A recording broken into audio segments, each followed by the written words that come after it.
எங்கள் வீட்டில் பாம்பு வந்து எந்த இடத்துல வந்து தங்கியிருக்குன்னு பாருங்கள். கண்டிப்பாக சொல்கிறேன், யார் வீட்லையும் இந்த மாதிரி சின்ன ஹோல்ஸ் கூட வைக்காதீங்க. அதுவே வந்துட்டு ரொம்ப பெரிய பாதிப்பை உண்டாக்கிரும். என் வீட்டை எஜமான்ட்ட ரொம்ப நாளாக சொல்கிறேன், எங்கே இந்த மாதிரி நிலவாசலில் ஆணி அடிக்கும்போது டெய்ல்ஸ் உடஞ்சிருச்சு, அதை ஜஸ்ட்டு ஃபில் பண்ணிடுங்க, இல்லைன்னா அதில் போய் பள்ளி தேரையெல்லாம் உட்காருதுன்னு. என் வீட்டு எஜமான் என்ன தெரியுமா சொன்னார், ஆமாம் இந்த சின்ன ஓட்டையில் தான் உனக்கு பள்ளி தேரையெல்லாம் போய் உட்காருதுன்னு அவர் சொல்ல, உடனே வந்துட்டு எங்கள் வீட்டு வளர்ந்துக்கிட்டு இருக்கிற பாம்புக்கு காது கேட்டுச்சு போல, நீ என்னடா பள்ளி தேரையை மட்டும் சொல்கிற, என்னையை விட்டுட்ட அப்படின்னு சொல்லி நானே குடியிருக்கிறேன்னு சொல்லிட்டு நான் கேட்டை திறக்க அது கேட்டில் இருந்து எல்லா பாம்பும் தரையில் போகுங்க. எங்கள் வீட்டில் இருக்கிற பாம்பு மட்டும் பார்த்திங்கன்னா கேட்டு மேலே ஏறி, கிரில்லு மேலே ஏறி, நிலவாசல் வச்சிருக்கிற அது மேலே ஏறி ஒரு சின்ன ஹோல்ஸுக்குள்ளே போய் தங்கிருச்சுன்னா பார்த்துக்கோங்க.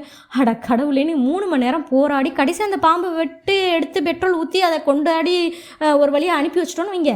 இந்த குதூகலத்துலேயும் எங்களோட அக்ஷயம் சிட்டியில் இருக்கிற ஒருத்தருக்கு செல்ஃபி முக்கியங்கிற மாதிரி அதையும் எடுத்தார் மனுஷன். சரி நல்லா இருந்துட்டு போங்கய்யா அப்படின்னு சொல்லியாச்சு. உங்கள் வீட்டில் மெயினாக வந்து சின்ன சின்ன ஹோல்ஸ் இருந்தால் கண்டிப்பாக அதை வந்துட்டு கேப் எல்லாம் ஃபில் பண்ணிடுங்க. இந்த வீடியோ யூஸ்ஃபுல்லாக இருந்துச்சுன்னா வீடியோவை லைக் பண்ணிவிட்டு நம்ம மலைத்தூரில் சப்ஸ்கிரைப் பண்ணிக்கோங்க மக்களே. தேங்க்யூ.